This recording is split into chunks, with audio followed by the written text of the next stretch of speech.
Hi, boys and girls. Mrs. Brennan is here to read chapter 6 and 7 of Because of Winn-Dixie. Hope you enjoy.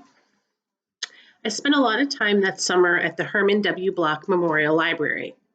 The Herman W. Block Memorial Library sounds like it would be a big fancy place, but it's not. It's just a little old house full of books, and Miss Franny Block is in charge of them all. She is a very small, very old woman with short gray hair, and she was the first friend I made in Naomi. It all started with Winn-Dixie not liking it when I went to the library because he couldn't go inside too.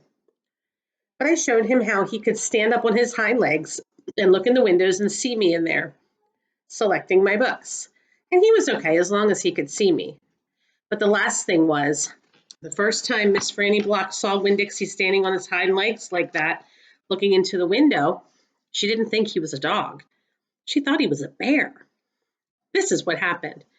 I was picking out my books and kind of humming to myself, and all of a sudden there was this loud and scary scream.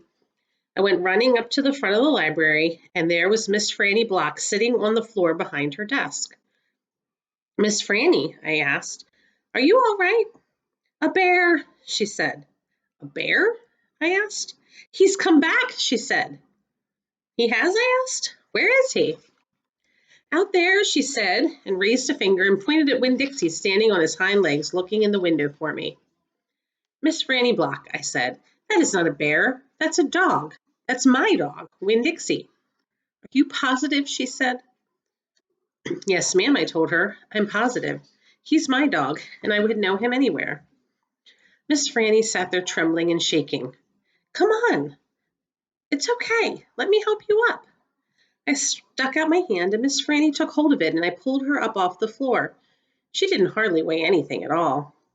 Once she was standing on her feet, she started acting all embarrassed, saying how I must think she was a silly old lady mistaking a dog for a bear, but that she had a bad experience with a bear coming into the Herman W. Block Memorial Library a long time ago, and she had never quite gotten over it. "When did that happen?" I asked her. "Well," said Miss Franny, "it is a very long story." "That's okay," I told her. "I am like my mama in that I like to be told stories. But before you start telling, can Winn-Dixie come in and listen too? He gets lonely without me." "Well, I don't know," said Miss Franny. "Dogs are not allowed in the Herman W. Block Library." "He'll be good," I told her. "He's a dog who goes to church." And before she could say yes or no, I went outside and got Winn-Dixie, and he came in and lay down with a humph and a sigh right at Miss Franny's feet.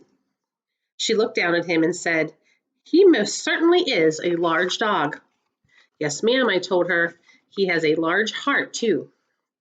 "Well," Miss Franny said, as she bent over and gave Winn-Dixie a pat on the head, and Winn-Dixie wagged his tail back and forth and snuffled his nose on her old lady feet. "Let me get a chair and sit down so I can tell you this story properly." Chapter 7. Back when Florida was wild, when it was consisted of nothing but palmetto trees and mosquitoes so big they could fly away with you, Miss Franny Block started in, and I was just a little girl, no bigger than you. My father, Herman W. Block, told me that I could have anything I wanted for my birthday, anything at all. Miss Franny looked around the library. She leaned in close to me. "You don't want to appear prideful," she said, "but my daddy was a very rich man. A very rich man." She nodded and then leaned back and said, "And I was a little girl who loved to read. So I told him, 'Daddy,' I said, 'Daddy, I would most certainly love to have a library for my birthday. A small little library would be wonderful.'" "You asked for a whole library?" "A small one," Miss Franny nodded. "I wanted a little house full of nothing but books, and I wanted to share them too.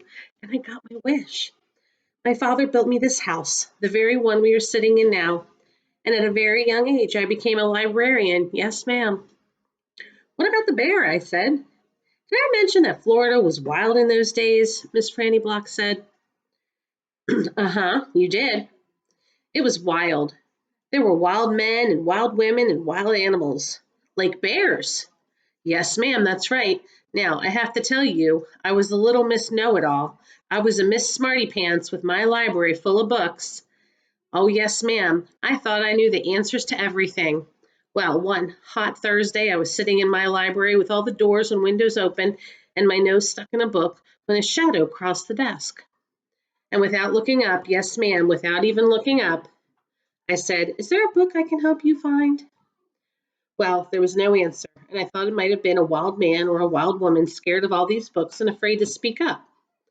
But then I became aware of a peculiar smell, a very strong smell. I raised my eyes slowly, and standing right in front of me was a bear. Yes, ma'am, a very large bear. "How big?" I asked. "Oh, well," said Miss Franny, "perhaps 3 times the size of your dog." "Well, then what happened?" "Well," said Miss Franny, "I looked at him and he looked at me. He put his big nose up in the air and sniffed as if he was trying to decide if a little Miss Know-it-all librarian was what he was in the mood to eat. And I sat there, and then I thought, well, if this bear intends to eat me, I'm not going to let it happen without a fight. No, ma'am." So very slowly and very carefully, I raised up the book I was reading. "What book was it?" I asked. "Why, it was War and Peace, a very large book." I raised it up slowly, and then I aimed it carefully, and I threw it right at that bear and screamed, "Be gone!" And you know what? "No, ma'am," I said. He went. But this is what I will never forget. He took the book with him. "Nuh-uh," I said. "Yes, ma'am," said Miss Franny. "He snatched it up and ran." "Did he come back?" I asked. "No, never saw him again. Well, the men in town used to tease me about it. They used to say, 'Miss Franny, we saw that bear of yours out in the woods today. He was reading that book and said it sure was good, and would it be all right if he kept it for just another week?' Yes, ma'am, they did tease me about it." She sighed. "I imagine I'm the only one left from those days. I imagine I'm the only one that even recalls that bear. All my friends, everyone I knew when I was young, they're all dead and gone." She sighed again. Then she looked sad and old and wrinkled. It was the same way I felt sometimes being friendless in a new town and not having a mamma to comfort me. I sighed too. Winn-Dixie raised his head off his paws and looked back and forth between me and Miss Franny.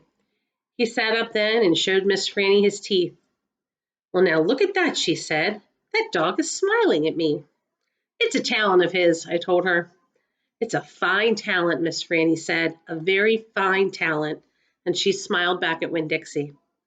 "We could be friends," I said to Miss Franny. "I mean, you and me and Winn-Dixie, we could all be friends." Miss Franny smiled even bigger. "Why, that would be grand," she said, "just grand."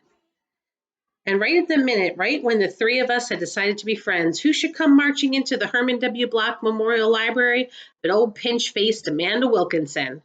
She walked right up to Miss Franny's desk and said, "I finished Johnny Tremain, and I enjoyed it very much. I would like something even more difficult to read now because I'm an advanced reader." "Yes, dear, I know," said Miss Franny. She got up out of her chair. Amanda pretended that I wasn't there. She stared right past me. "Are dogs allowed in the library?" she asked Miss Franny as they walked away. "Certain ones," said Miss Franny. "A select few." And then she turned around and winked at me. I smiled back. I had just made my first friend in Naomi, and nobody was going to mess that up for me, not even old pinch-faced Amanda Wilkinson. All right, come back later for Chapter 8.